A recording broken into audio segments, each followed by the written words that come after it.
I was talking to Killer. I said, Killer, have you got any bit of crack on Tadhg? And he said, Beth, he's so smart. He's like the smartest fellow I've ever met in my life, which, it's not much coming from Killer, maybe. But he said, when he first came over, we'd be in the change room and before games, and it'd be like 2 minutes before kickoff, and he'd be there doing Sudoku. Like just doing the Sudoku. Like as if you were writing some like mathematical equation or quantum physics. Yeah, I do get Scans. Scans always loves a story where we were about to go out and play. Who was it? Was it No, it wasn't Gloucester. Exeter, yeah. And we're about 20 minutes before the team were supposed to be out, and I was going around looking for there's no signal in the change room, and I was going around looking for the Wi-Fi code. They were like, "What you want the Wi-Fi code for?" I was like, "Oh, I just want a game of online chess here." I'd be playing chess like before getting changed. But you went out and got man of the match that game. If I'm correct, I did. Yeah, I think so. In back-to-back weeks. Joe presents Baz and Andrew's House of Rugby, together with Guinness.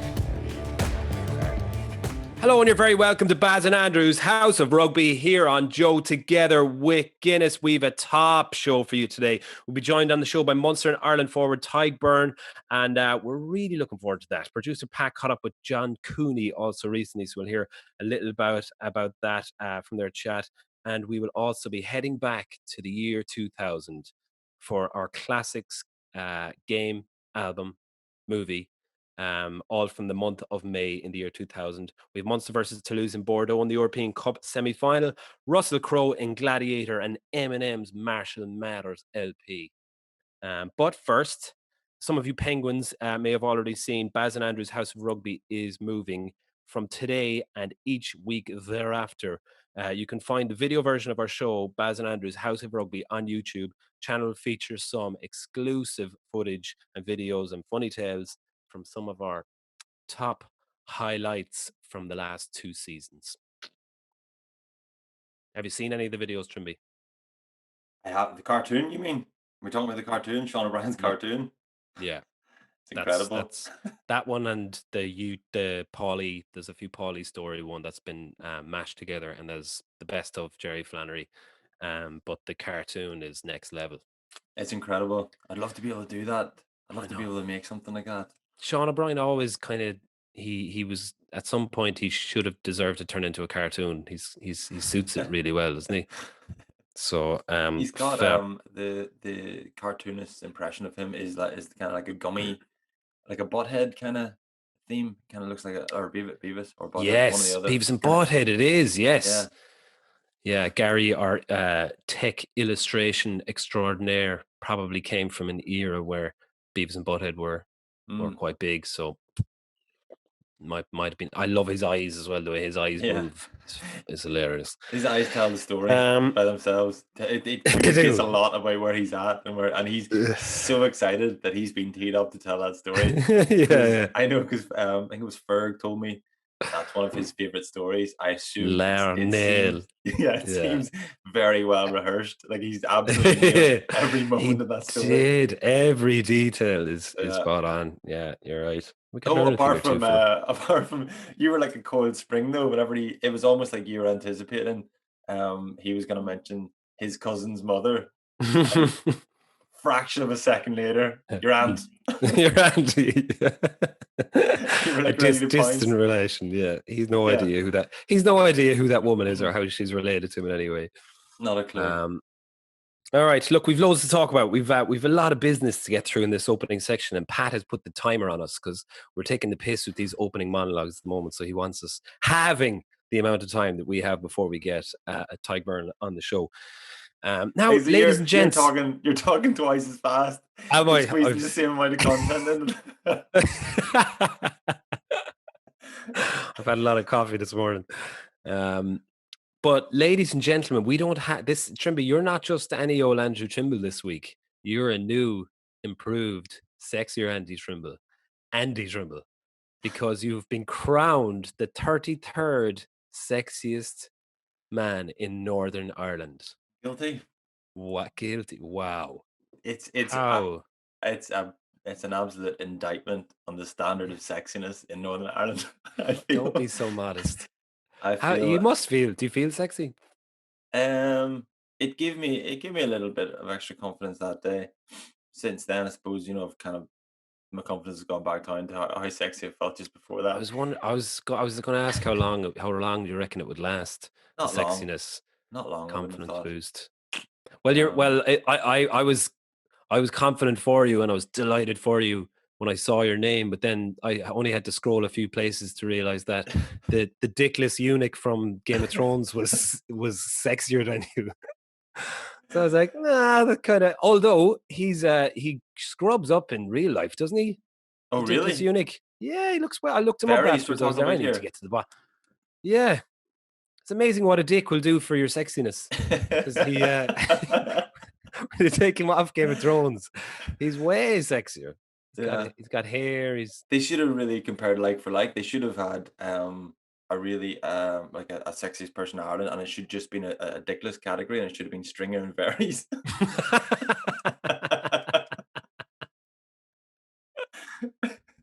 And then the rest of it also battle out. I'll get moved up a place. I'll be 32nd. Yeah, you would. Yeah. Oh, it's great. Have you been shoving it in Anna's face at all? Have you been using it? I completely forget to keep. There's a few times mates managed to lag me, and I keep thinking I must send that on to Anna. I'd be keen, No, I'd be keen for see? her to be mindful of how lucky she is. Exactly. That's what I was thinking. I was like, I'd be flaunting that stuff. Like, Forgot all about it. I said this to my dad, and he reminded me that there was a Limerick's top 50 sexiest men back in maybe 2008 or 2009, and I was sexier back then, and it's a small pool of people, so I made We're it gonna onto need the a number. list. I was I was in the teens, Oh, that's and good. my brother was also way back, like in the 40s. My dad beat the two of us and was in, What? I think he was number 11 or something like that, uh, as the 11th sexiest man in Limerick. Isn't that unbelievable? Yeah, so there was really only one man in your family didn't make the top 50 sexiest men in Limerick. Yeah, the other brother's not sexy at all. Well, I don't find him sexy. Whereas my dad he was fairly sexy. He had the tash. He's actually grown back the tash, but he had a sexy tash for years Yeah. and jet black hair. Kind of people would, well, he would have claimed he was like Magnum PI, Tom Selleck. I would say more Basil Fawlty in my eyes, like We've had a less couple of smolderingly sexy and more goofy and yeah. get goofy and gangly. We had a couple of the women's team on, and a couple of guys have made comments about your dad. Mm. Is that right? Does this ring a bell? Who was this? This conversation rings a bell. Niamh Briggs Yeah, she's the loves my hospital dad. dad. Yes, Yeah, that's it. Yeah. she does. Yeah, I think that. Yeah, if it ever goes south with either of their partners, then you never know. She could become my new mom. Sorry, You're mom. not my real mom. Leave. Fall out with her now. Just telling you what to do. Just because you beat the All Blacks doesn't mean you're my mom. Yeah, just because I didn't. Yeah, that's good. Yeah, good stuff. The 8-day turnaround I think has been good for us this week. I think we should always we should only really we're not going to be a slave to this week that society has created. We're going to put a podcast out every 8 days because feels like there's just been an extra day of be missing each other.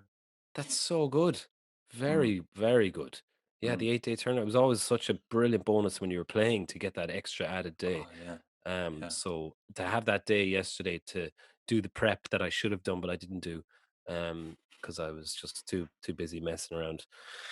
But I did watch Normal People last night. Okay, I haven't finished it yet, and I know you started. Well, you've read the book. You've read the entire book. I've read half the book, but I've watched up to episode 10, so I have 2 episodes left. So don't ruin it for me.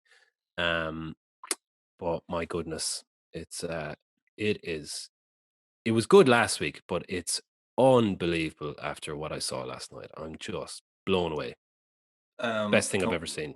Can we say what you've seen? So I up here on BBC iPlayer, I assume people are binging it, but down there, is it coming out weekly? It's coming out weekly, but most people have binged on it. But I just didn't. I said I'd wait and let it because I need space, and I'm delighted I did because I don't know this. I'm enjoying the way I'm watching it. Like Yeah. So last night it was the depressing one. Yeah, that's what I wanted to get. Like it is so powerful, isn't it?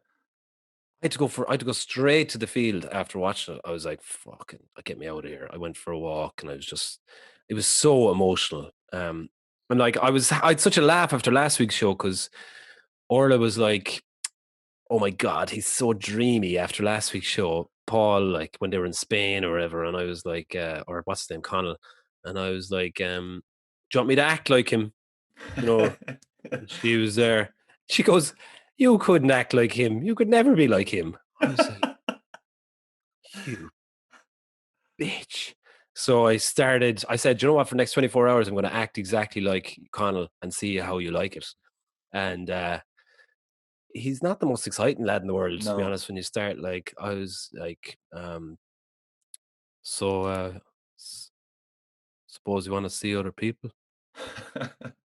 She was like, we're married 3 years. I was like, have you told your friends about me? We have 2 children. 3 children. 3 children. 3 children. What? The cat. That sucked you out of your character, didn't it? Yeah. That moment you thought you had an extra child. What? Have you told them about the twins? And then after a while, I was like, I'm getting really bored of being Connell. So I was kind of going to slag him on the show this morning and being like, Jesus, I know he might be dreamy and he'd probably be number one if we did a whole sexy full Ireland, not just Northern Ireland. He'd definitely be number one. Oh yeah. But then last night, after watching the show, my God, what he's gone through and I didn't want to slag him anymore. I wanted to give him a big hug. Yeah, I know. You find out in the book that's a really douchey thing to say. Actually, in the book, you get a lot more insight into. You do. Yes, it is because the two of them are so thoughtful and pensive and like pick up on little nuances and relationships and what other people are thinking, all this kind of stuff.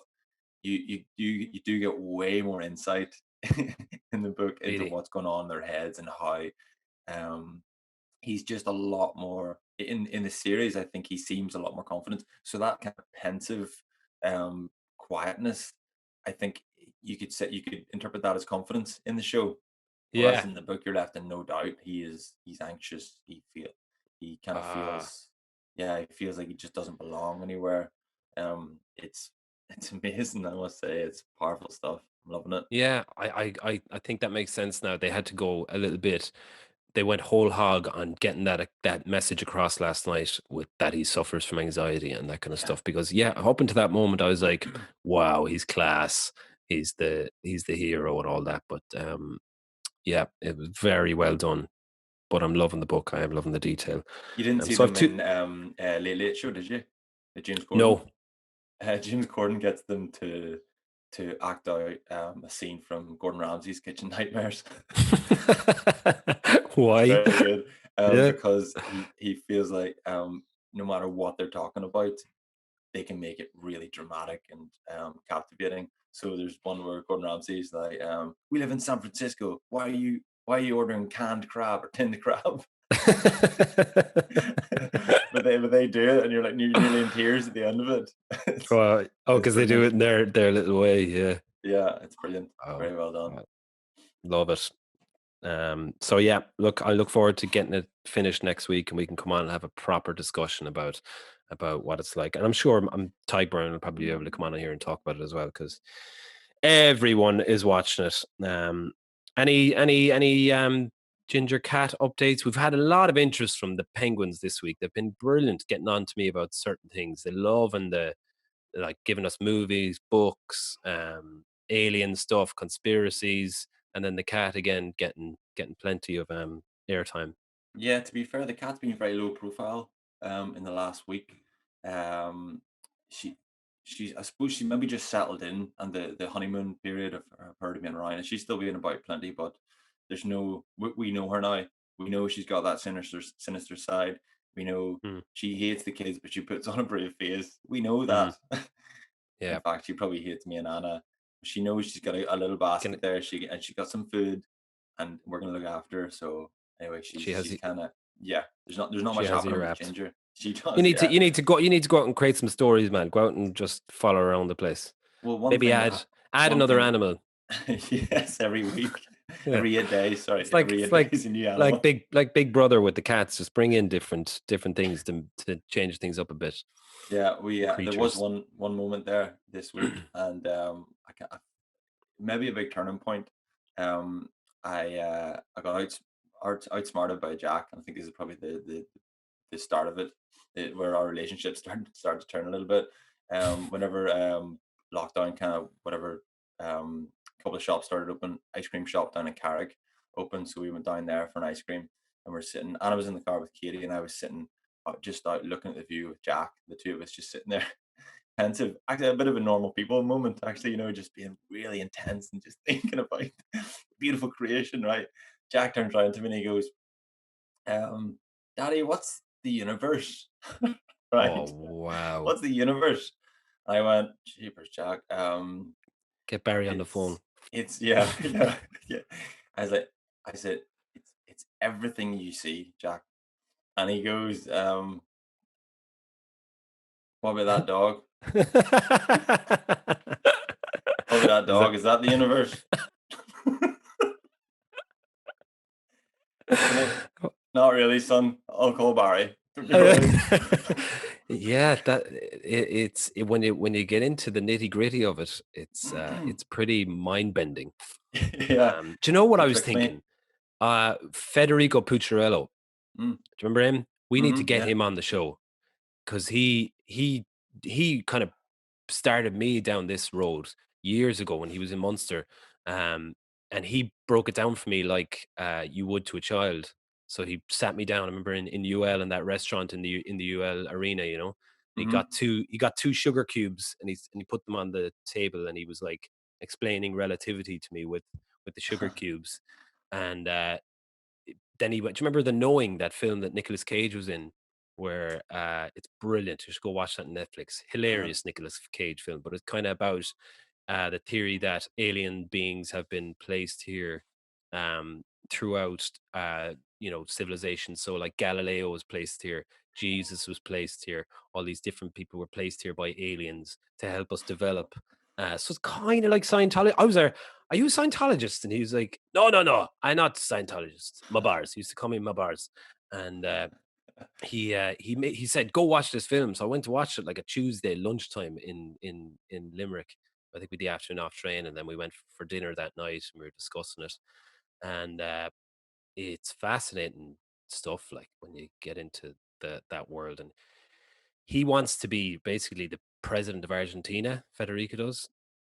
So I was thinking, I asked him if I could maybe get on, if he does get on, get in as president, that he could sign me up as one of his cronies.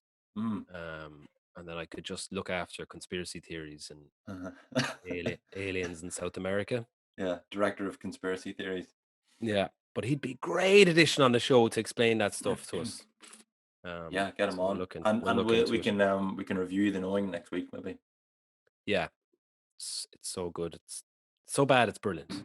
You know what I mean? Before we move on quickly, do you want to talk about Dominic Cummings? Yes. So I had him down as my do's and don'ts.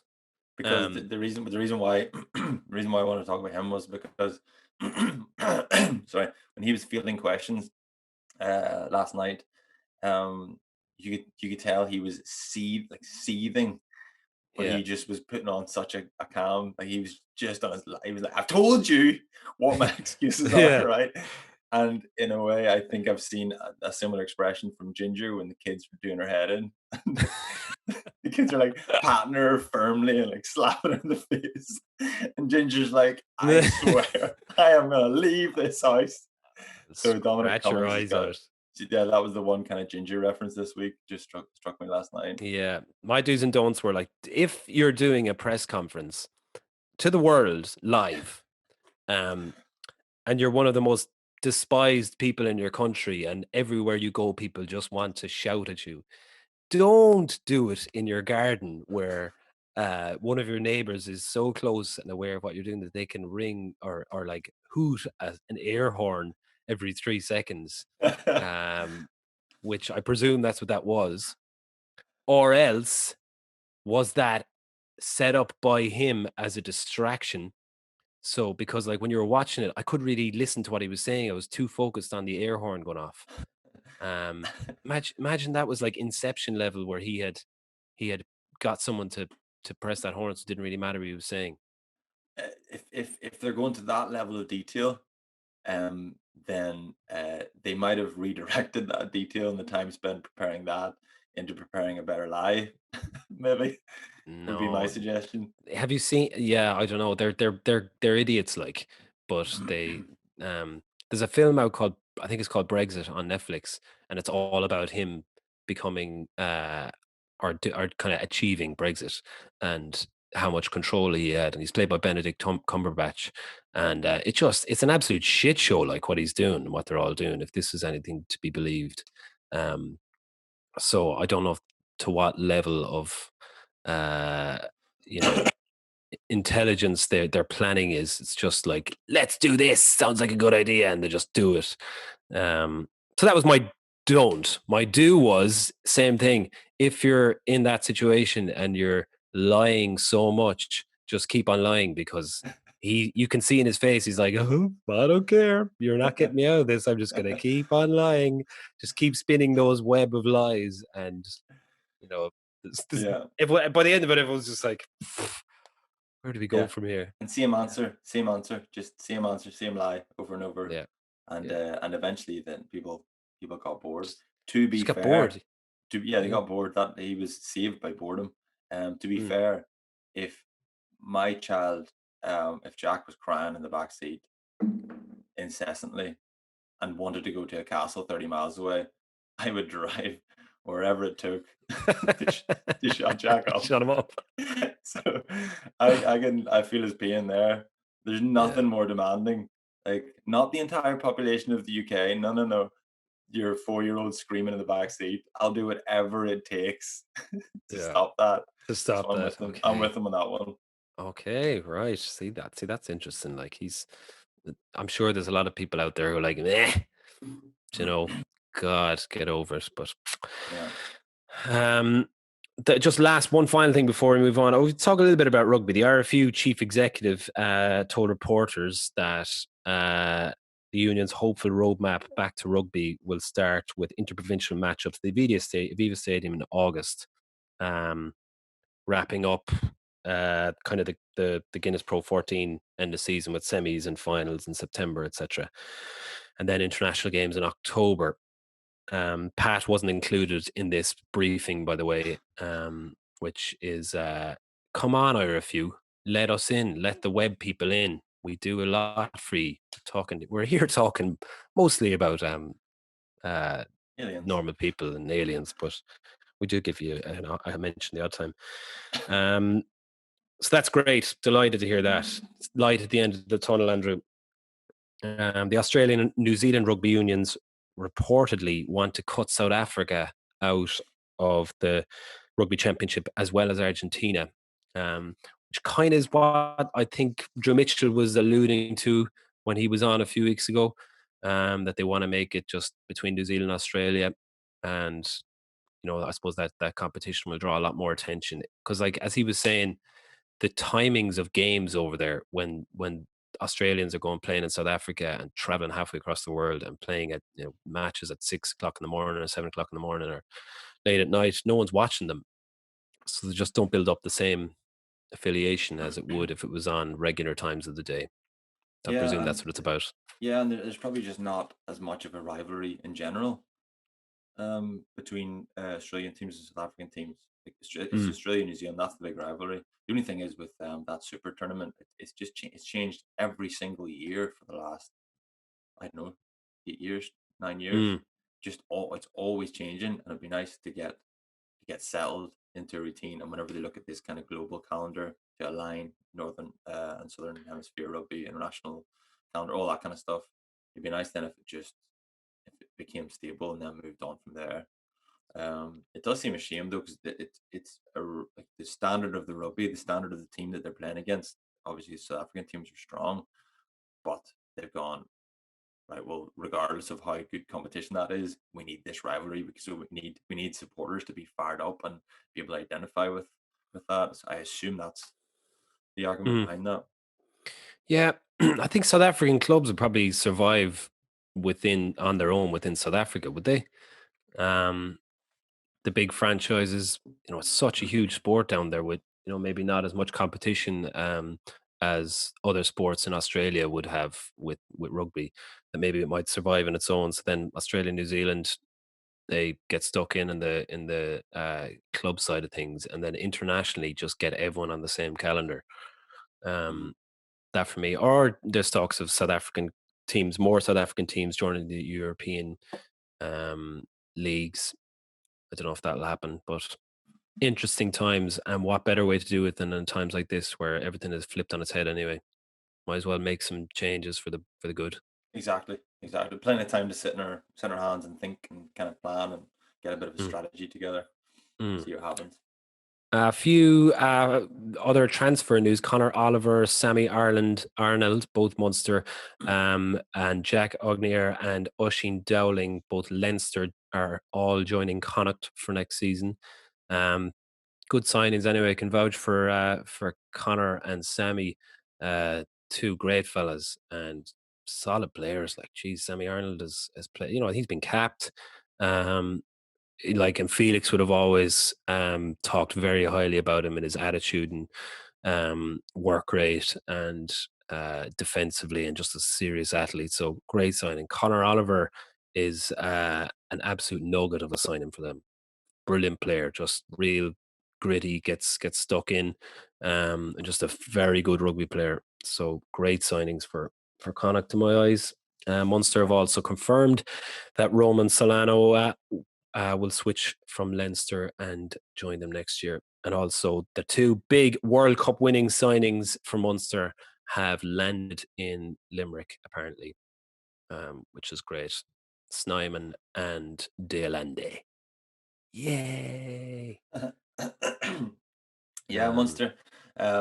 Sammy Arnold, definitely, when he was at Ulster, he was always showed a good attitude. There was just a few centres there, and same sort of things happened. Obviously, he's got a couple, as you say. I didn't realize he got capped, and then he's got a couple of European Man of the Matches as well. He went through a really nice period with Munster. Bit of a shame.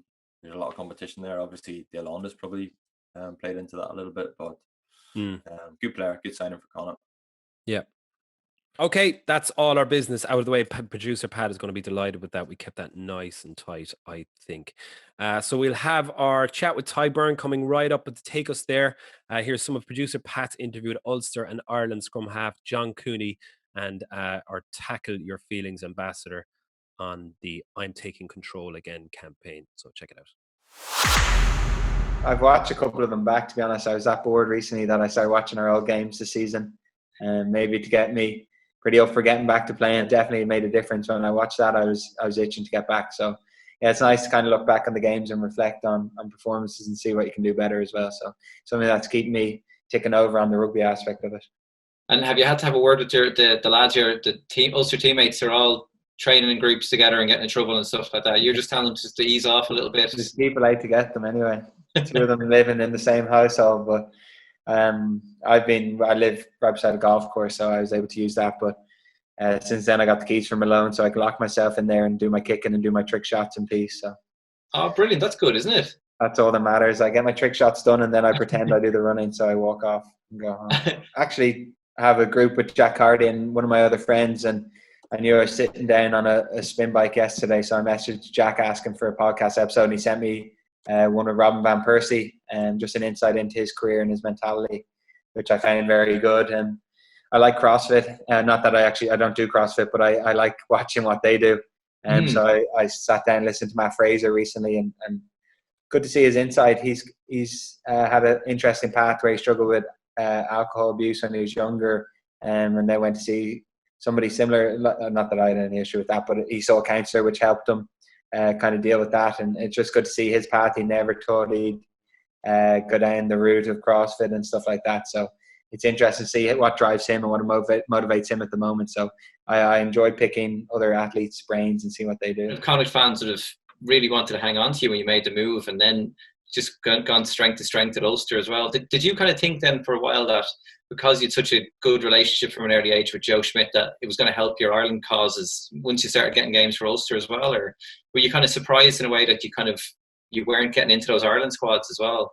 Yeah, in a way, I understood at that point how fickle rugby was and how fickle sport was. So my sister told me again, keep knocking on the door. If you keep playing as well as you can, eventually they can't keep overlooking you. And I remember my first couple of months in Ulster, I thought I was playing really well. And I got the dreaded call that I didn't make the November internationals, and I was pretty upset.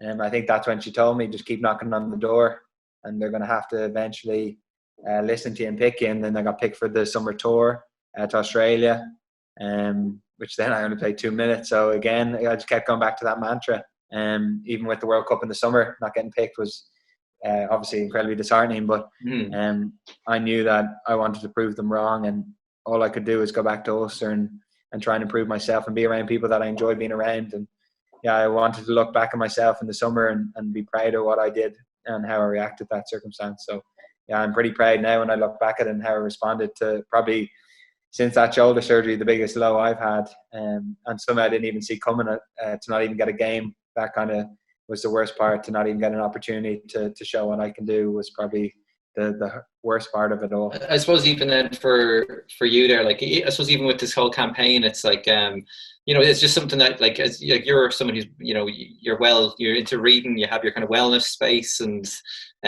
you're listening to your podcasts and stuff like that. Is something that like would you supplement that with the kind of Tackle Your Feelings app and all the kind of stuff that Rugby Players Ireland are doing as well? Yeah, definitely. Well, I keep saying we, but my girlfriend set up a little corner for us, like a mindfulness corner, upstairs on one of the landings. So we've got a little Buddha and a beanbag there and a couple of candles. So I try to go there most days and use the Tackle Your Feelings app and maybe even just sit there and try and read. And I find the benefits I get from that, even just psychologically, and to feel like I've achieved something. I find even if I say read a book or do my mindfulness for 20 minutes, how much more fulfilled I feel after it, rather than 40 minutes on my phone of looking through rubbish. So I think it's a small thing that you can integrate into your day-to-day life that makes a big difference on your contentment and your mental health. Is there advice that you've picked up along the way, even from an early age, that has stuck with you along the way? Something you kind of still use to this day? It's quite interesting when you look back and reflect. And Kobe Bryant's another athlete that hugely impacted me through injury, and that's kind of where I found him and started to understand his psyche and the whole Mamba mentality. And he talks about what was the genesis, where did all this come from, where was his drive from. And sometimes when I look back, I'm not too sure where I got that competitiveness or that want to prove people wrong. And I was lucky that my mum and stuff and my family were all there for me and did a lot for me. So I think having that figure that was always there and did a lot for me kind of sat in the back of my head, that when I was struggling, it was more to it than just myself, and there's other people that I was working for. So I've always been somebody who's found it easy to work incredibly hard, and maybe it's the drives of trying to kind of do it for them and honoring their sacrifices, that maybe that's the driving force behind why I keep working and why I never gave up. Okay, welcome to the show, Tadhg Beirne. How you getting on? How's isolation treating you? Oh yeah, it's not too bad. Managing, I suppose. I think like everyone, there's probably ups and down days, but overall it's going pretty well. I've got the gym set out the back there, and so far so good. But I'm itching to get back at the same time. I'm sure you are. Are you? What stage of your rehab are you getting to? Are you doing much running or? Yeah, so I've kind of had a bit of an topsy-turvy few months really, because I came back from the World Cup with a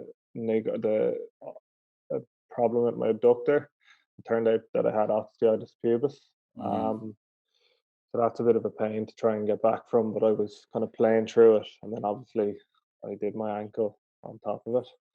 So between the two of them now, it's been was kind of difficult at the start to manage them and try and rehab the ankle while I was trying to rehab the abductor. But so far, like the last 2 weeks now, I've probably seen I've had my best 2 weeks in a good while, and I'm kind of starting to see a bit of a light at the end of the tunnel.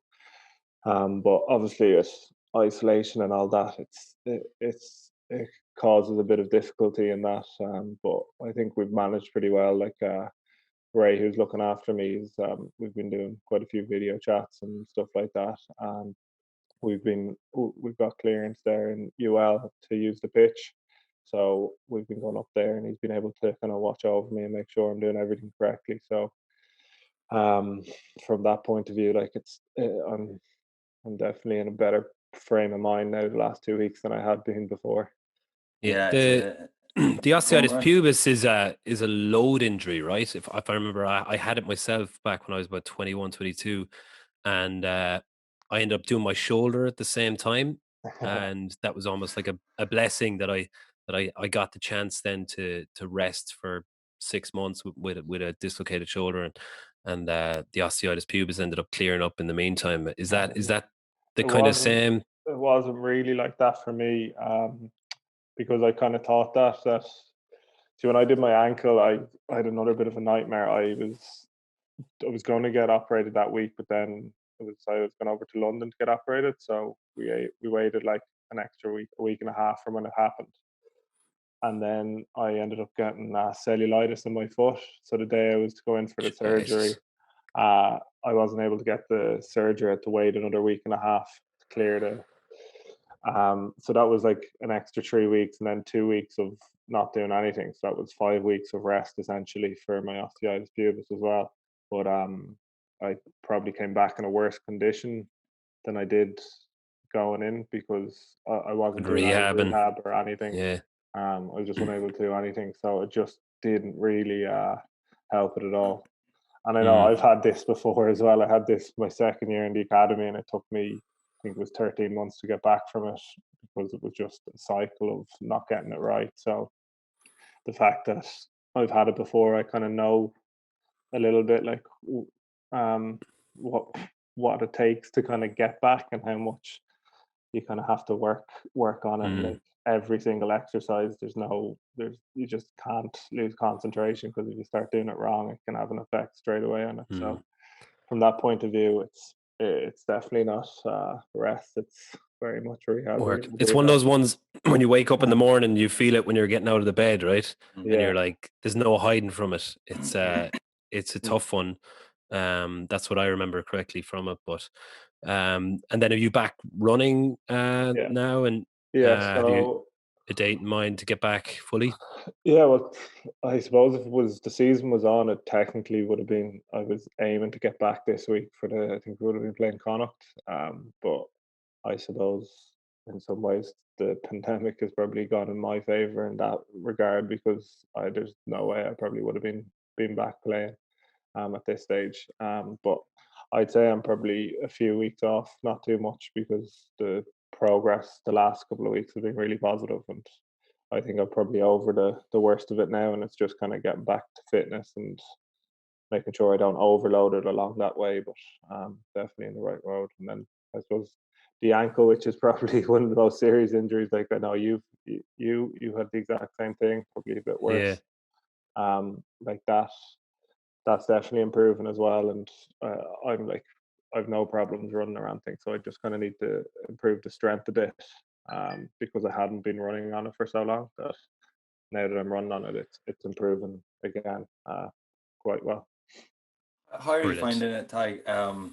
Chatting to the Ulster physio there last week, and he was saying he's doing Zoom calls, but like the osteitis pubis, I think that's what it's called. Might have mispronounced that. Something like that, yeah. Yeah. That pubic injury, that one. I think I had something similar. It was very fashionable when we were coming through the academy. I haven't heard of that many people have had it. But it's quite retro. It's a vintage injury. It's a throwback. But the treatment that you would have got from under 20s on our schools coach might have been as well. Our physio was like, it's like deep friction. It's really painful. Have you had that? And over Zoom, how does that work? Are you treating yourself? No, so obviously I'm not able to get any treatment. But I suppose, like, ideally it'd be nice to get it needled and get a good elbow in around that area, and kind of, obviously it's uncomfortable, but it certainly has an effect. But so we kind of just have to work within our means here at the minute and just kind of get on with it, you know. I remember when I had it, Jeremy Staunton had it, I had it, there was a couple other players, and then I had it the same as you, Tadhg. It was like 12, 13 months, and I felt like I was driving my dad's car at the time because I was only in the academy, so I was just borrowing his car, and it was quite a low car, like a bucket seat. My knees were above my hips, and I was like, maybe it's something to do with the car, even though I wasn't driving a huge amount. So I borrowed my aunt's Ford Focus, and it's a higher car seat, and I was upright, and I swear to God, it cured in a month. I was back, and I then thought I was some sort of a genius. That I was now a doctor and a physio. So I was like, Tony Buckley, Mushy had it, and I was inspecting his car, and I was like, get rid of the car, just get rid of it now. And then Owen Redden had it, and he was in Wasps at the time, and he rang me from Wasps, and it was his first year in Wasps. He was like, Baz, did you clear this? I was like, yeah. And he said, how did you do it? I was like, what kind of car have you got? He said, I was like, have you still got that fucking 95 Fiesta that you had when you were in Limerick? So he had a little tiny little Fiesta, and he such a tight arse. He drove that over to England and didn't even invest in a decent car. So I think he pretty much over there as well. He pretty much hung up the phone when I was told him that it was his car. He was like, here's another conspiracy theory. So, I imagine you probably just pop the trunk there, fella. Open up the trunk. You've got like a little oil rag over your shoulder, and then you're kicking the tires, and then you get on those mechanic things that go underneath the car, and you're like, you're gonna need a Ford Focus, mate. So. Yeah, well, there you go. It might be my car. Maybe I should change the car. Get on to Conlon's. Look, I was kind of at that stage where I was like, just try everything and anything to get this right. But look, it's good to hear you're on the mend, man. Have you what have you been up to? Have you had any decent hobbies while you're in lockdown? Anything occupying your time? Well, funny enough, I've actually been taken up baking. Trimble, love this. I've done a bit of baking myself. I'm only kind of leave myself bake on the weekends though, because I don't think having that kind of food in the house during the week is ideal. Need to keep it's good for you. What are you baking? What's your speciality? I've been trying everything. This weekend I did a baked lemon cheesecake. The probably fan favorites at this stage would be the Nutella stuffed cookies I did. They don't have a treat. But yeah, I've just kind of been trying everyone. I'm just following this Australian girl on Instagram, and she makes it fairly easy, so it's quite enjoyable. But, spend the day on Saturday. You're a little bit more replace the sport somehow. yeah. You're that's a little bit more exciting than what I've been baking. I've been baking sourdough to a very poor standard. It's fine when you take it out of the oven. If you eat it straight away, it's fine. If you leave that an hour and a half, it's solid. Like, it's more solid than the bricks in the wall. It's pretty disgusting. It's dangerous. Yeah, you might feed Ginger, the cat. If you want rid of Ginger, that's the mechanism. I'm next door neighbours here with Reese Marshall and his partner Steph. She's after making her own sourdough starter. So I think it's just brewing away at the minute, but she says she'll give me the starter once it's ready to go, and I'll give the old sourdough a go. That's not in the spirit of it, Tadhg. You really need to make your own starter. I'm sorry to. I wouldn't even know where to start. I was hitting up a few of your teammates for a bit of crack. JJ Hanrahan is quite nervous at the moment because now that the golf clubs are open, he's afraid that you're going to call him and try and get a game of golf with him. He reckons you're the worst golfer he's ever played with. Potentially, yeah. and the slowest. Seemingly, I've got a pretty bad name for being one of the slowest players down here. I tend to spend too long looking for my ball. I'm the same. Yeah, he said that, and I was like, "Yeah, so what?"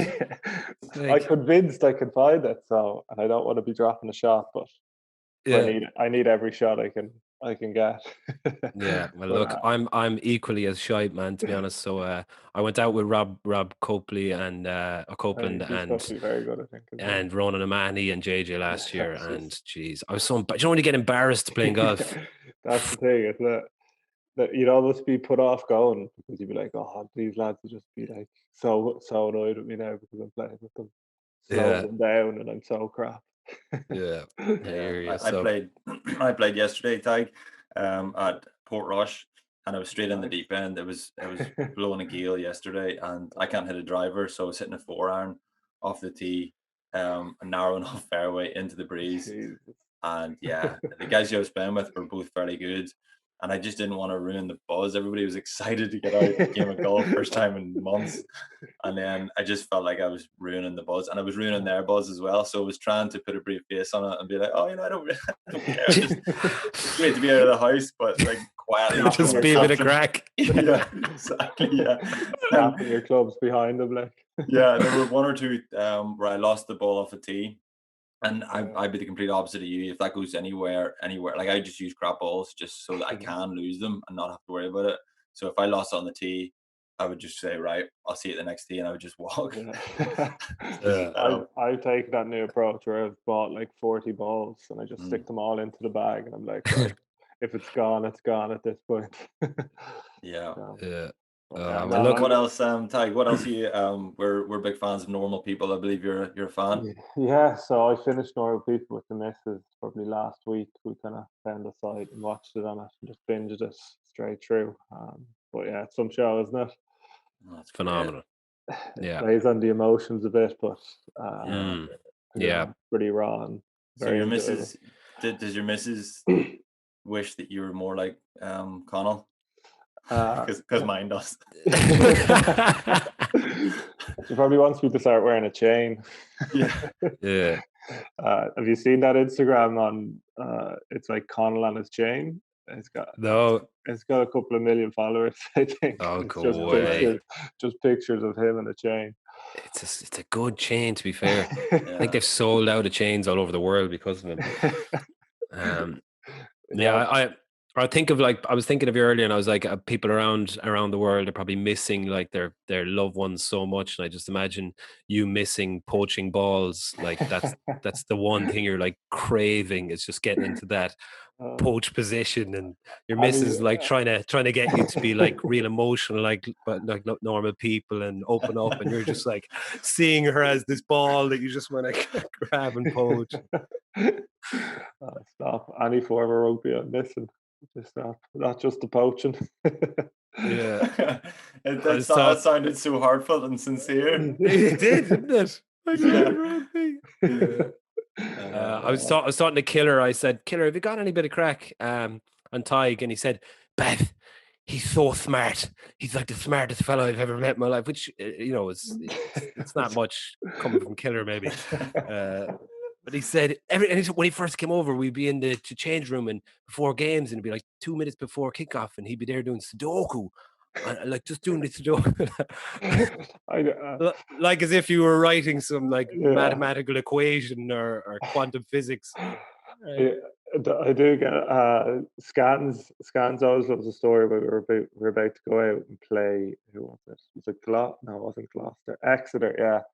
And we're about 20 minutes before the team were supposed to be out, and I was going around looking for there's no signal in the change room, and I was going around looking for the Wi-Fi code.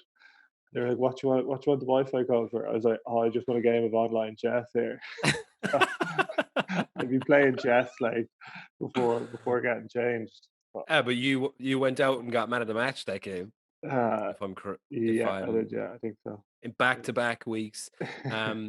So is that your approach? Is like, get me just as far away from thinking about the game? Well, I'm probably before a game, I can be quite relaxed sometimes, and I just tend to just chill out because there's quite a long space in the change room, I find, of when you need to be ready to go out. It takes about 5 minutes to actually get changed and get onto the pitch. So once I'm strapped up in that, I kind of just sit back and if I'm happy with all the calls and that, I'll just kind of throw on my phone, start playing a game or something.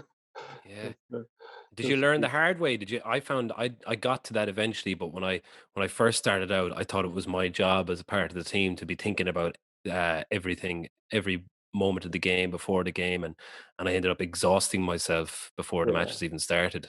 Was that is that how you learned to do that, or were you always just like that? I think I suppose when I first started, like my first few kind of senior games with Leinster or Scarlets, there was no way I was doing that. It was very much probably bricking it, and I'd be thinking only about the game. But I suppose the more I played and the more confident I probably became in terms of being capable of just going out and playing, and just I probably started to relax a bit more for sure. But didn't take too long. Now, if I was ever playing with Ireland or anything, I'd never be able to do that because I don't know, it's just I A suppose different level. yeah, I don't know.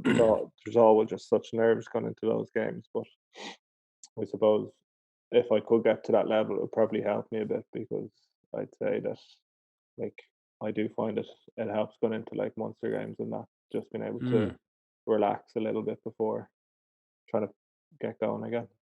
You waste so much Yeah. energy, don't you? Yeah. I've always hated game day. Just the whole, actually, Really. even to be fair, the night before, just the stress, the anxiety starts to build up, and you just, if you get to, I used to, whenever I got to the change room, I would have on at the stadium, I would have gone out and just kept myself busy, just throw a ball away, kick a Yeah. ball, just because I needed to be distracted. Otherwise, you just start overthinking things, as Barry said, and you actually just make yourself more stressed, and you start to lose weight.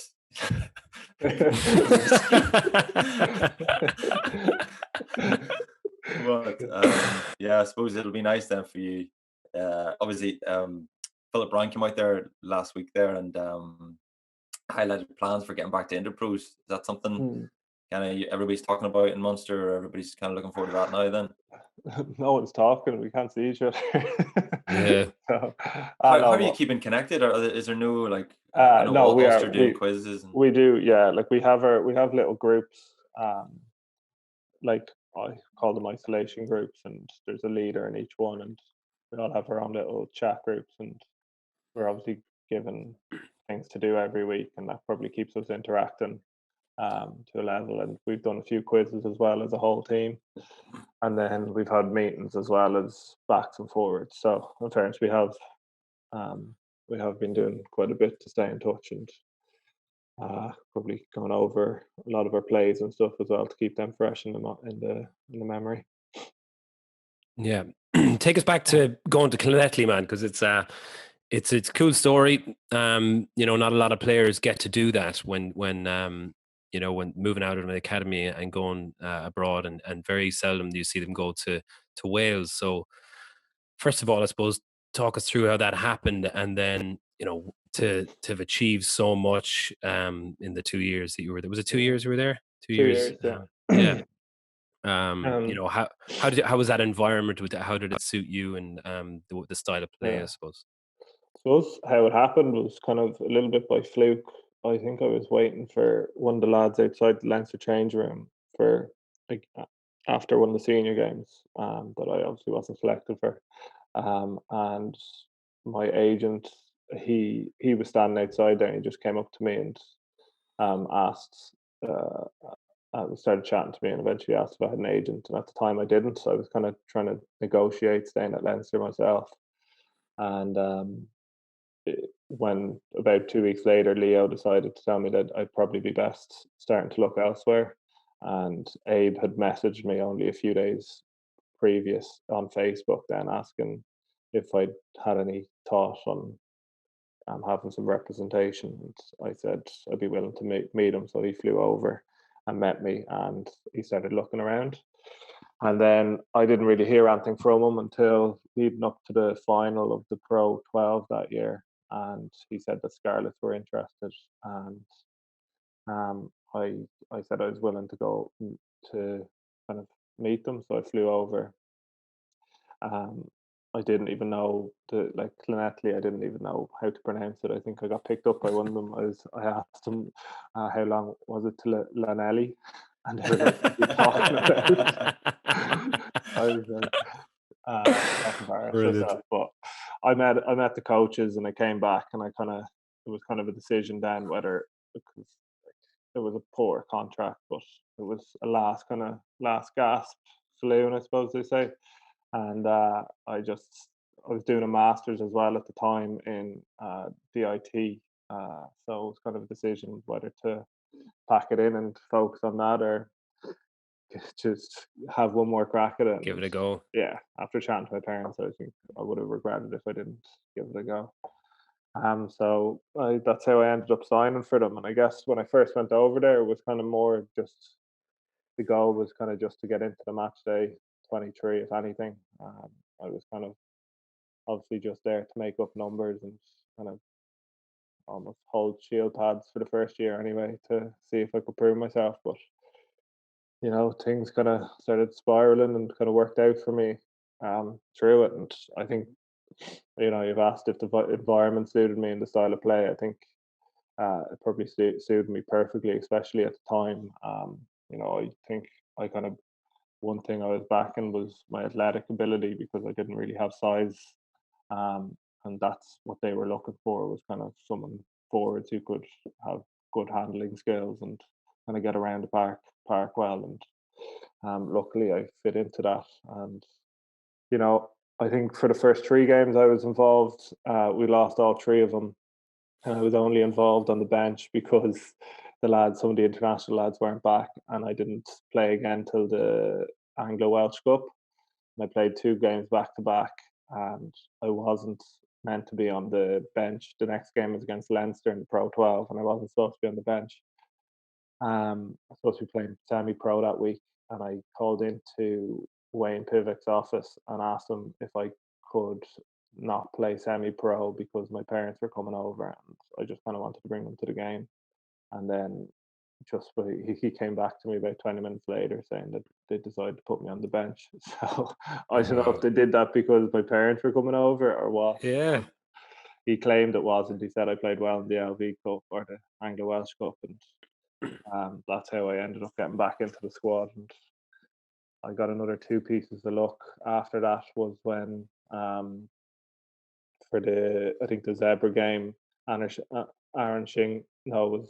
Jake Ball was having a kid, so he couldn't come, so I ended up starting that game. And then the following game was against Toulon over in Toulon. And again, Aaron Shingler that week ended up having a kid that weekend, and I ended up starting that game. And then after that, I think I pretty much started all of them. So there was a lot of luck involved as well. But overall, I absolutely loved it there. I think it couldn't have suited me any better, and the environment, I don't know, it was different to Leinster. It was completely different to Munster, but it was really enjoyable. But yeah, it definitely wouldn't change anyway. Sounds like your autobiography on at Scarlet's, that period. There's going to be a chapter just on teammates' wives getting pregnant, I think. I was so blessed. Yeah. I've been dropped I don't know how many times, but I never considered the excuse, can I please play because my mum and dad are coming to the game. That is outside of the box. I didn't ask to play. No, hang on there. I asked not to play semi-professional just so I could go to the game. I even offered to be 24th, which is, I'll even be 24th if you can just let me go to the game so that they could go. Good man. Well, I think everybody from afar was just watching and admiring. You were just dominating week in, week out. It was crazy. Did you feel like the pressure off, like going over to somewhere like that you'd kind of, I suppose, the Leinster environment, the Munster environment, very serious, and not that Llanelli wouldn't be, but you probably less expected of you maybe going over to Llanelli, so you were allowed to just express yourself and play a bit more relaxed. Yeah, which obviously suits you. Yeah, I think if anything, the best thing about going to a new club is that like you start on a new leaf. So, you know, because I'd been in Leinster for so long, there's obviously perception, like of the type of player you are, or I was obviously probably seen as very injury prone as well. So I was going to Clonetty without any of those. Like they didn't really know anything about me or how I played or whatever. So it was kind of you were like Marianne going to Trinity and just rediscovering yourself. Exactly. Finally getting right. But yeah, so like from that perspective, it was great just getting a fresh start, and yeah, I suppose it definitely helped. Yeah, and then obviously Munster came knocking. I've heard Andrew Conway saying in the past that he was always a closet case Munster fan at heart. Did you have a little bit of that? Or is there, like, I just imagine your bedroom when you were younger, like a poster of Mick Galway on the wall, maybe Rachel Stevens from S Club 7 and Mick Galway on your wall. My bedroom was full of red, but it wasn't any of those things. It was all Manchester United. All United, yeah. Yeah. I didn't even follow rugby, to be honest, when I was young. Did you not? Nah, not at all. I didn't until I went to Clongowes. I probably didn't know the first thing about rugby. Go away. Yeah, but no, I suppose there's always a soft spot for Munster purely because my mum's from Tip and all her side of the family obviously lived there, so we spent a lot of time there. And I think my dad's always had a massive soft spot for Munster as well. Like he'd find himself shouting for them whenever Leinster weren't playing, and then sometimes he might even find himself shouting for Munster when they're playing Leinster because he was a massive Paul O'Connell fan and Rowan O'Gara and these lads. So I think he just kind of seemed to kind of side with them a lot because I suppose he loved the passion they showed a lot of the time. Yeah. So they've obviously taken to it massively. Then you moving down here, and your mother, that must be brilliant for your mum, like having you down. Does she? Yeah, no, she loves the fact I played for Munster. I think when she heard the news, she was delighted, and she loves the fact that she might get mentioned every now and then saying that she's a Munster woman as well, because she's very proud of it. Yeah. What's your mum's name? Brenda. Say that again. Brenda. Hi, Brenda. How are you? Just got a huge shout out on Baz and Andrew's house. Every mother's dream. My mother usually listens and gets just horrified by what I say about her on this. So, I'm happy I can make someone's mother proud. Someone else's mother proud. Yeah, very good. So look, obviously big season ahead whenever it kicks back off, and there's some exciting additions to the Munster side this year. With Snyman just arriving and Dale Andy. They're both here now as well. Yeah, so I hear. Obviously Snyman gonna slot into a big second row position. Would you be keen to move more into the back row if that was an option for you? Yeah, like I don't really. I'm not too pushed on where I play as long as I'm playing, I suppose. And I probably do prefer second row, but I do enjoy the back row too. I suppose it just depends on the way we're playing, because every team has a different style and different kind of game plan. And I kind of generally, when you're in the second row, you tend to be quite involved quite a bit regardless. So that's why I'd probably say I prefer playing there. Interesting. I don't know why I had 6 in my head that you would have maybe preferred playing there. You predominantly play that 6 over in Scarlets, right? Yeah, I pretty much did. Like first year, I was probably predominantly in the row, but then the second year, there were so many constant injuries in the back row that I was kind of generally floating between 6 and even 8 for some of that year, which I didn't have a clue about. Bluffed it all the way through. Like. Look. You're having a blinder if that's you bluffing. Yeah. You're doing all right. You're bluffing well. But here, listen, we'll Tadhg, we've taken up plenty of your time. I'm sure you're keen to get back and do a little bit of baking, maybe, or a little bit of breakdown in the front room with Mrs. I'll probably go on the PlayStation for an hour, probably. But listen, thanks so much for coming on the show. Great to chat to you.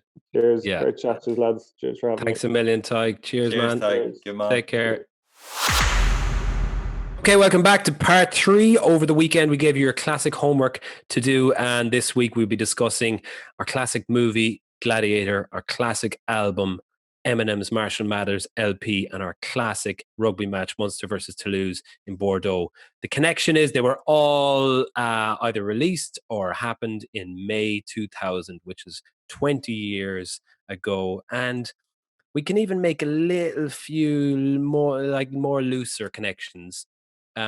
Richard Harris, aka Marcus Aurelius from Gladiator, is mentioned 3 times by the commentators during the Munster Toulouse match. Obviously, Limerick native and one of the greatest actors of all time, former Munster schoolboy player.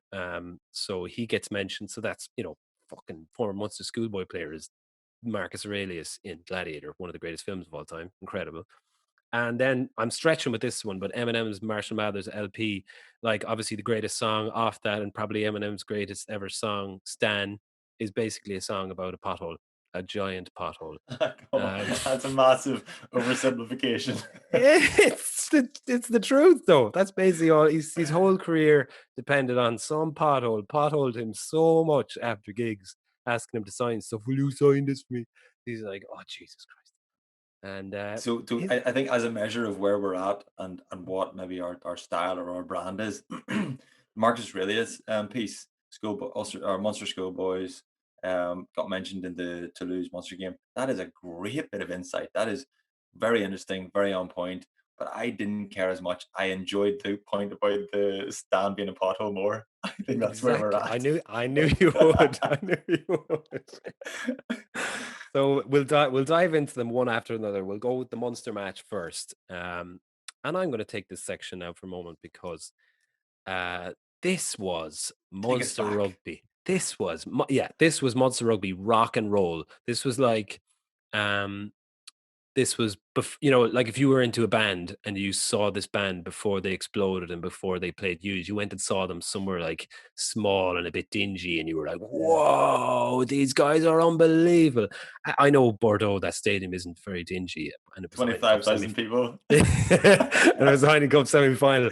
But it still had that essence that there's something magical and poetic and sexy and romantic was happening back then. And I was there. I can say as a 17-year-old, or maybe I was 18 because I was drinking. I was there, and it was one of the most phenomenal experiences I've ever had at a sporting occasion. Went over with my dad and my brother for a day trip, and sexy brother. No, less sexy brother. Well, no. To be fair, he's getting sexier. Back when the top 50 came out, he was less sexy, but now he's shaved the head. He's successful now, which also makes you sexy.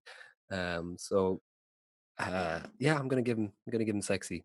Yeah, he's bringing sexy back. Your grabs are crossing. Okay, my dad's getting more and more like what's his name, Basil Fawlty, unfortunately. Yeah. So the 3 of us went, and it was back when Munster Rugby was on this journey, and it was the first Heineken Cup final that they ever got to, so it was really before it all kind of kicked off. And it was 3 weeks before my leaving cert, so that shows you how much I gave a shit about my leaving cert. I was like, nah, I'm going over here. That's all I really want. We'd become pretty obsessed with it at the time. That they had a few big games in Thomond Park over the 2 previous seasons, and I think the Heineken Cup as well at that time was really, the European Cup was new, so it was only 4 years old. And it was just there was such a buzz about it, and there was a brilliant thing. There was a loophole, right, in the merchandise field of rugby back then, right? So Munster was such a new brand, let's say, that they hadn't patented the logo. So when Munster did beat quite well, they beat they beat Saracens in the group stages and then beat Stade Francais in the quarterfinal. Basically, Ireland sold out of Munster jerseys immediately. There was a Munster rugby store in Limerick that sold out of jerseys. You couldn't get a Munster rugby jersey. So my dad had a clothes shop in Limerick, right? And he went to Pennies and bought about 200 red polo tops with like a little blue sleeve, and he embroidered a Munster crest onto the pocket of it and sold them, and he flogged them in the shop for whatever 20 quid. And then all the money he made from it, he brought us to all the matches abroad then. So like it was so expensive, man. You know, it cost like $1,000 to bring the two of us, like 300 quid for a 1 day, like a over and back on the day flight from Shannon to Bordeaux and back on the same day. It was $1,000 for the three of us, but he'd made all the money off flogging the counterfeit Munster jerseys that were selling like hotcakes. There was a guy. Do you ever remember your man Max Scrum? He was a guy that used to sell merchandise everywhere, every rugby match. It was like his little logo was a cartoon rugby guy holding a ball and like looked like he was doing a handoff. His name was Dave Noble. He brilliant guy, fantastic fella, and he used to sell merchandise at games. So he asked my dad could he sell in the shop as well. So my dad was like flogging all his hats and made a small fortune off it. So we went over and everyone on like half the flight was decked out in these gammy tops. Like, were they like the tops that Ireland used for that like centenary celebration whenever they were playing South Africa, or what was it? Yeah, there was like a throwback top, and then they were all ripped by halftime. Yeah, exactly. Yeah, to be fair, they weren't that bad material, but I'd love to find one. If any of our penguins out there, I'm sure there'll be some. Have any of those, please let me know. So yeah, long story short, we got there. It was like 30 degrees in Bordeaux, so it was just absolute crack. And yeah, we got there. We went to the stadium real early. Got there like 12 o'clock. Match wasn't on until 3. My dad wanted us to get into the crowd and get our seats set and ready, and then he could leave us there and go drinking pints. But they'd no drink in the stadium. It was all non-alcoholic beer. So he was like a lunatic. But we met a mate of Paul O'Connell's. He was sitting next to us who he brought snuck in a load of cans. So he just got us kind of sorted for the game. And then the game itself was like, you watched it last night? Yeah, I did. Yeah, it was great. Oh, what a game of rugby. Two like great sides, two great. Do you reckon was that Peno's dad, Entomac's dad, and Huget's dad playing for Toulouse? Yeah, I wondered. Well, I actually didn't think about Peno. It was obviously Entomac. It was. I don't know if it was Huget's. I saw his name. Yeah, I meant to look it up. Huget looks very different. To be fair, I doubt it is. But I did wonder that as well. Pat might look that up for us by the end of this.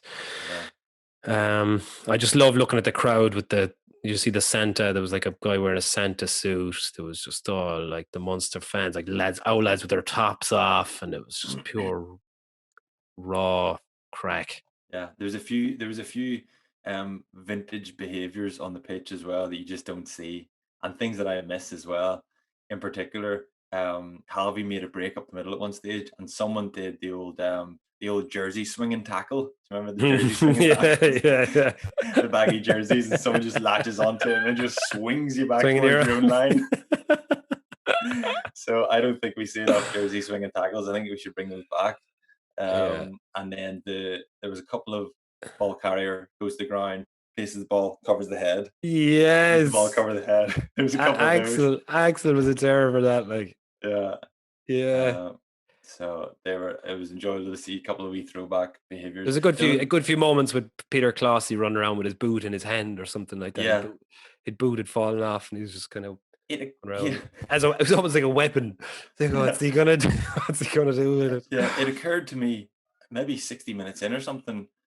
I was like, oh yeah, Peter Clowley's playing, and I was like, I've only ever seen him tying his lace or like in breaks and play. My eye hadn't been drawn to him once in the game, like any kind of rugby contribution. trying to stop Stringer from taking quick taps and stuff like that. Yeah, Pulled him back. And the other thing that was a little bit of a vintage French thing was that Guy Noves? Was he the coach then? Yeah. Yeah. So the gesturing, the hands, like the French coach. Oh la la! Like there was so much going on with him, and the shades. You see, he had the shades on and all. And the Nike tick looked like he was actually in the middle of the pitch for half the game because there was no stand behind it. It was just like the sky. I was like, where is he standing?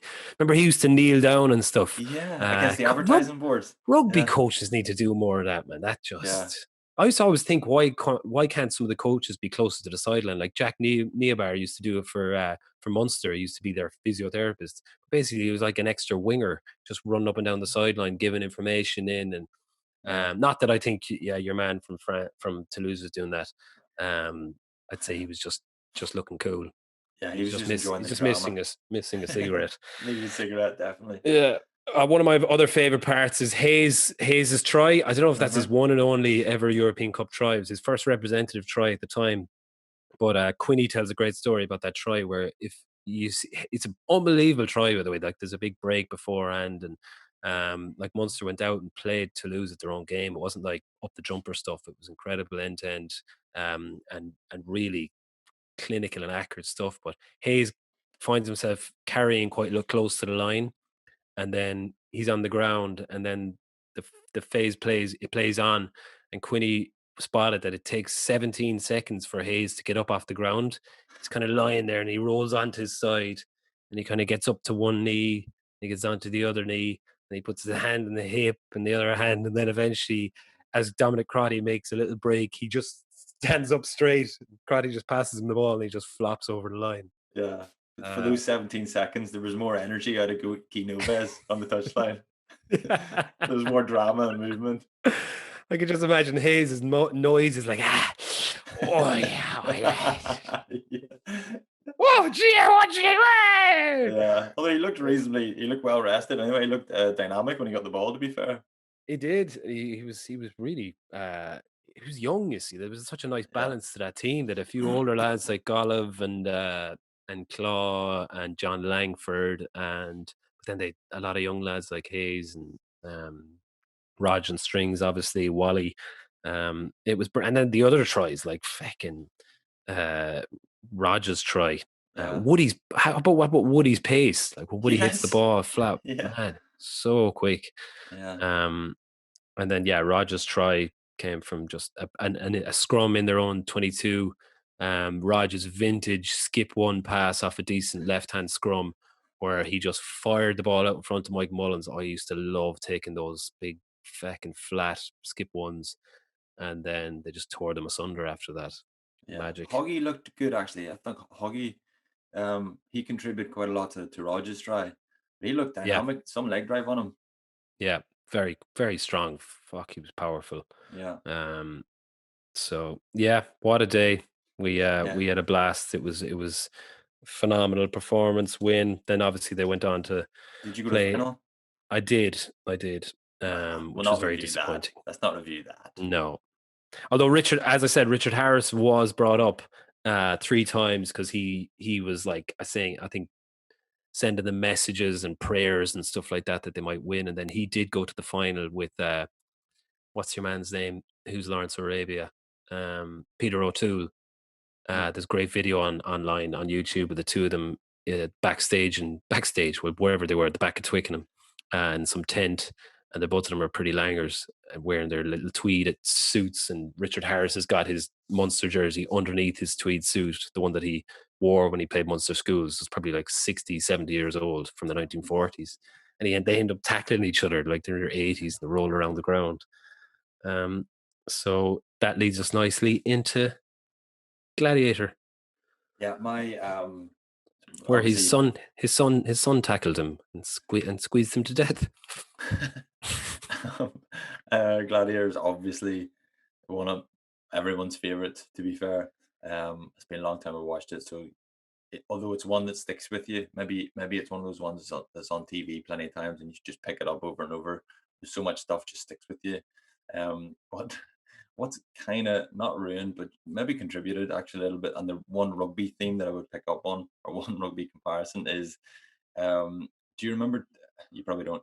At Ireland at home to France in the Six Nations in 2011, Rougerie ran over the top of Darsh. Do you remember this? No. And like Darsh, to be fair, really powerful, really good leg drive, really good defender, but he got this one all wrong anyway. Rougerie ran straight over the top of him, and it looked exactly like, you know, the scene in Gladiator whenever the wee kids running up the lane, and the horses trample them.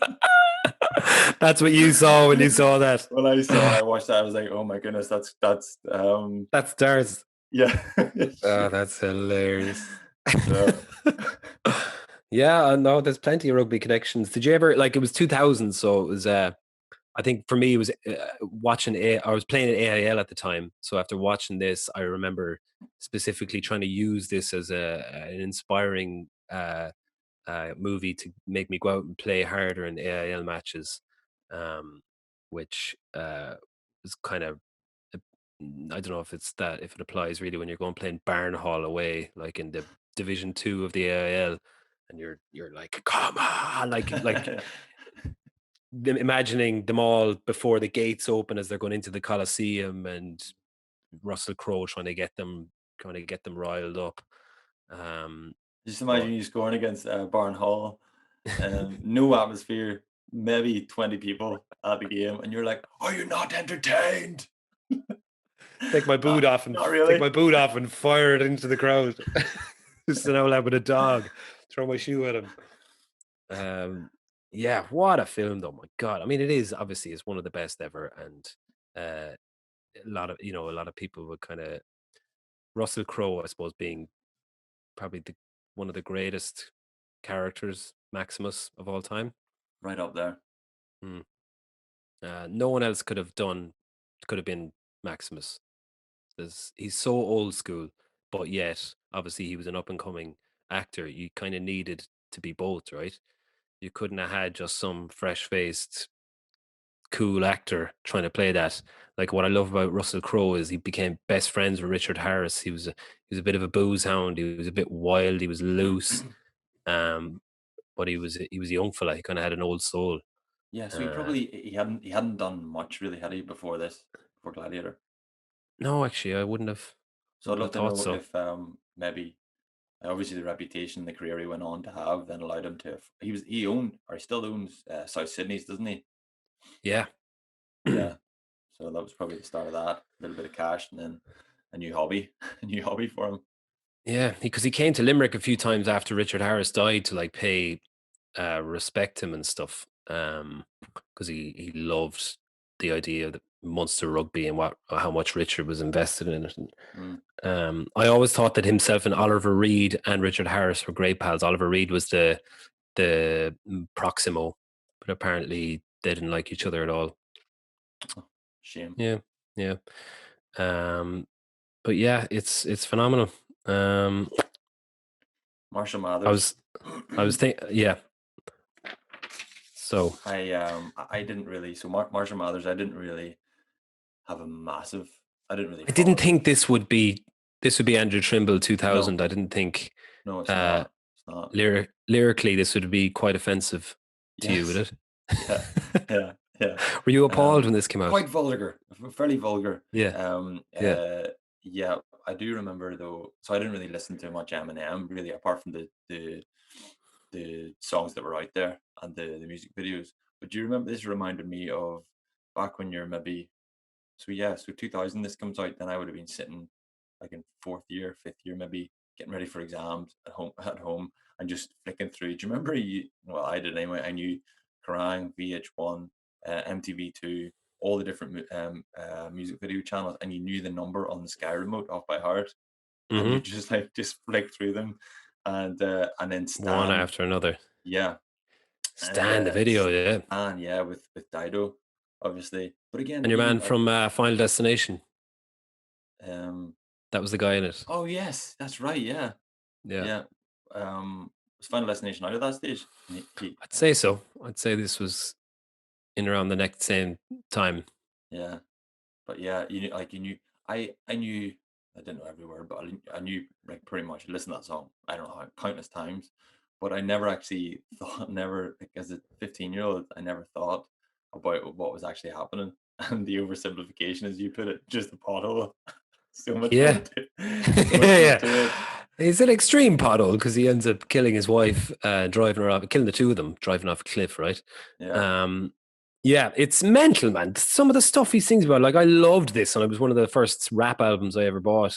This, and I think Dr. Dre came out earlier that year, the year before.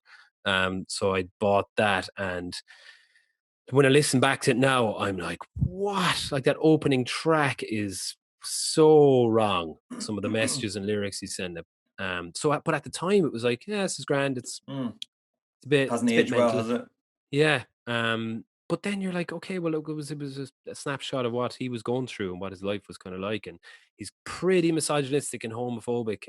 Even though he came out and just said, no, that's not what it's all about. That's kind of like an alter ego or something like that. That's shouting at him that we all have inside us, which is quite. It's a good way to deflect.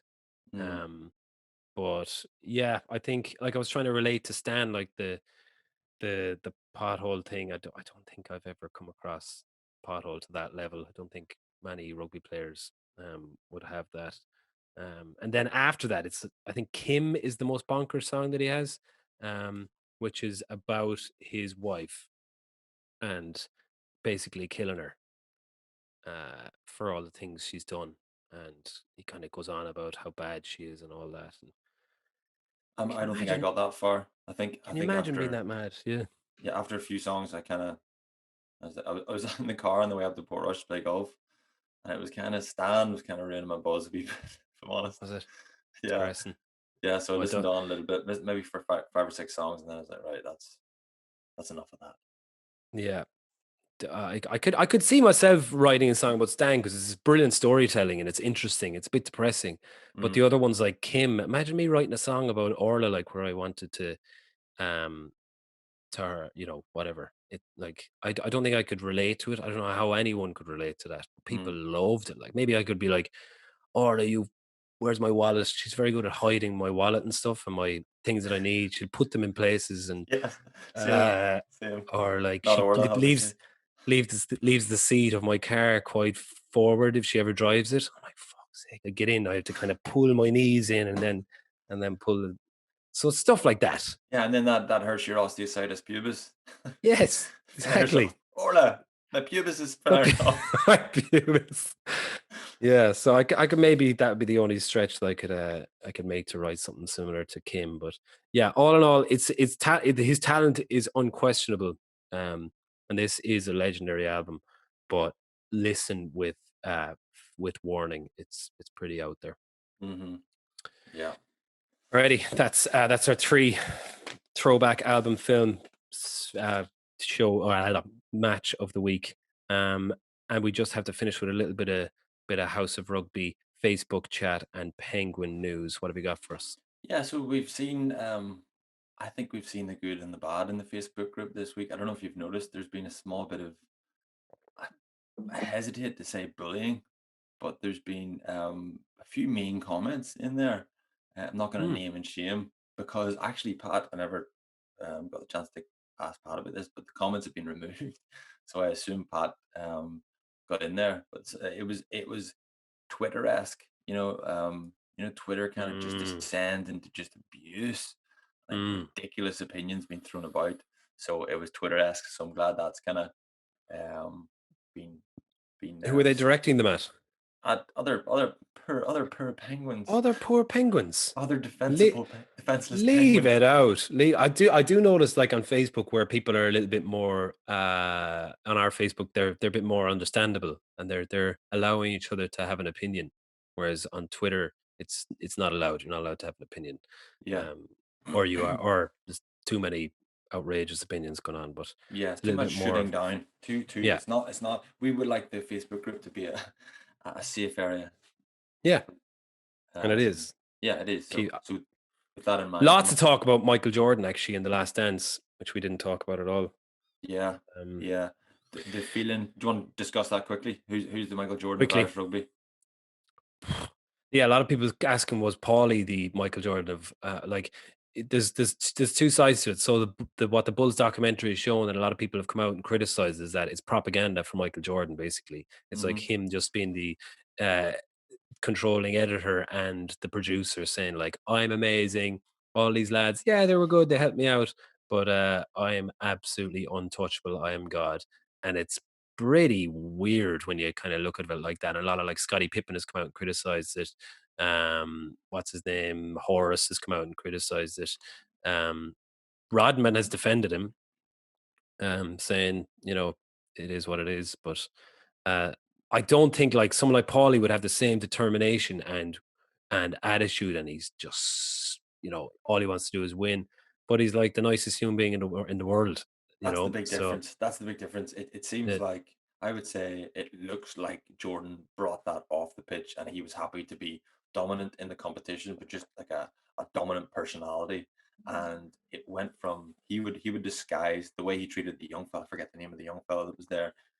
He would disguise his treatment of him by saying he was just trying to get the best out of him. He wanted to get a reaction, but he was just being a dick to him, and he was bullying him. And you would never get that from O'Connell, Sexton, Rory, Dricko. You would never get that from, I don't think, off the pitch like that. And they would deflect the praise as well, which is, I think, is a rugby thing, right? Like, it's like, you don't, if someone starts praising you, you're like, no, you first thing you do is you thank your team and etc. Whereas the NBA is definitely more about like, and American sports in general is kind of about, I'm class, I got to look after brand Jordan. I was saying that I absolutely loved it, and I wouldn't change it. Yes. Despite all that, it was amazing, and give it a look. Yeah, exactly. So this week, Penguin of the Week, Jimmy Brogan is being right in the thick of the discussion. He was leading the charge for Penguin of the Week this week until Tadhg suggested that his mum would love to get a shout out. So Jimmy, sorry, you've just been pipped. And also Barry's mum, I think, would like to get a shout out, but sorry, this week's Penguin of the Week is Brenda Byrne. And Barry's mum's in second place. Jimmy, you dropped down the bronze medal. Sorry. My mother will not be happy with that. But look, well, what about my mum? My mum didn't even make the podium.